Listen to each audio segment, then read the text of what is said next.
Now, if you hear this objection all the time, the real problem is you're almost always focused more on your solution than their problem. Today's topic, what do you say when someone says, I need to think about it? If you hear people say, I need to think about it, just ask yourself in that moment, do I know their problem or do I think I know their problem? Have they expressed to me exactly what they're trying to solve? Or, not as powerful, but a handy second, do I know the desire they're trying to attain? When you're getting this objection specifically, I need to think about it. It's almost always because they haven't associated your solution with solving their problem. The answer is not to continue to droll on and on and on and on about your solution and how many amino acids it has, or ketones, or CBD, or LMNOP, or whatever, or what, how fancy the doctors are. That's not the answer to this objection. Many objections require custom responses. This one doesn't. It's the same every time. So to teach this, I first got to get you grounded in one of the 4P pillars. I teach the 4P method after being a top earner, after being a top sales rep, and working with top earners for 20 years. I've come up with the 4P method, which is the 4Ps that every top earner I've ever talked to actually implement and they use in their business. One of the pillars is position. And position is the awareness of where the prospect is. Where's the prospect? And the number one rule about position is, in the absence of progress, fall back on position. If we're in the sales process, right, and someone says, I need to think about it, can I progress forward? No, I can't say, great, let's think about it. Put you down for two. Okay, Amex or MasterCard, right? No, you can't progress. You can't move forward. So you have to fall back on their position. And this is why I'm telling you, now I'm not saying every objection. I'm saying this specific objection, I need to think about it. It's always going to be the same answer, always. First of all, don't brick wall them. Don't get defensive. Don't say, well, what's there to think about, right? I remember seeing a very smart dude, top earner in his company. He was doing a training and he said, if they tell me they need to think about it, I say,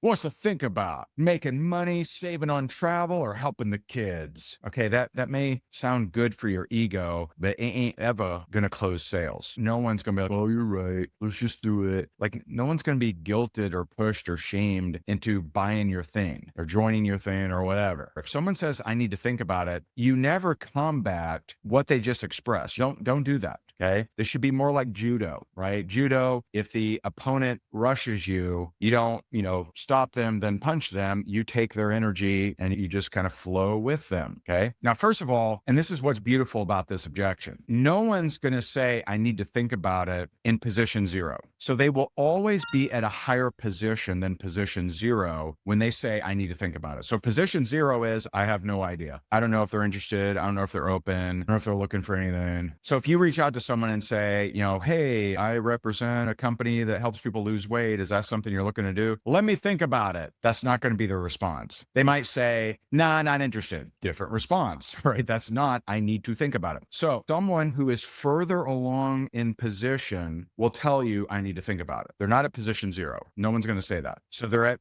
maybe they watch a presentation, maybe they attended a Zoom, whatever, right? They're further along than zero if they say, I need to think about it. So again, in the absence of progress, fall back on position. So when they say, I need to think about it, this is always your answer. Always. First of all, you say, okay, no problem. You can take as long as you want to think about it. See, that puts them at ease instead of you getting defensive. But then you ask them this question. I'm just curious though, what initially had you take a look at this? Now, sometimes, very rare, sometimes they'll say something like, oh, well, I saw, bilberry powder on Oprah and I wanted to learn more because you guys got bilberry powder, right? Sometimes the media has influenced them and you have an ingredient or something trendy or something. Sometimes, very rare though. Now, if they go there, if they say, well, I saw cat's claw on Oprah and I thought I'd learn more. If they go there, you're not done yet.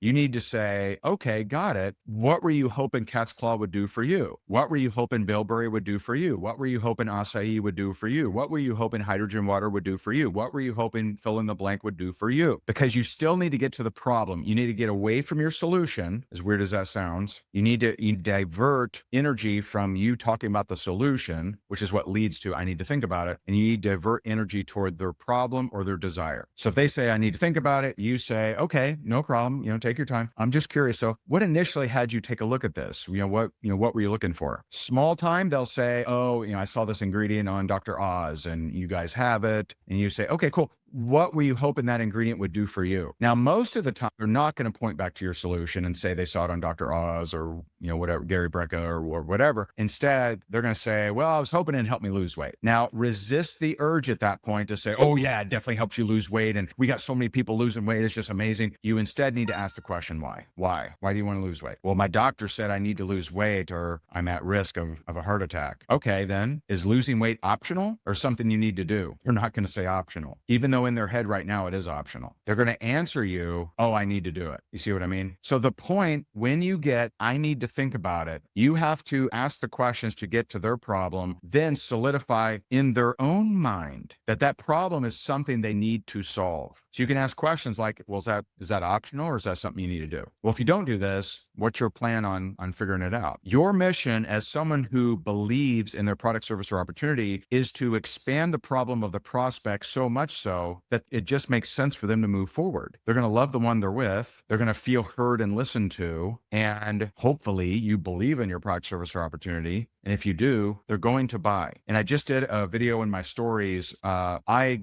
guarantee, if I had to actually guess, I'd probably say 70 or 80%, but I can guarantee that well over 50% of any sale I've ever generated had an objection in that conversation. At some point, the prospect had an objection. And I think some of you may be like, man, where do I find prospects that just don't give objections and stuff? That's not the way to think. The way to think is, and just like Jim Rohn said, he said, don't wish for things to be easier, wish for you to be better. Don't have a fear of any of these objections. Understand how to respond, what to say, what's the North Star. And the North Star of sales is always their problem. If you don't know their problem, you're most likely going to lose that sale. I hope this is helpful to you. I appreciate you very much. God bless you. And I'll talk to you soon. Bye for now.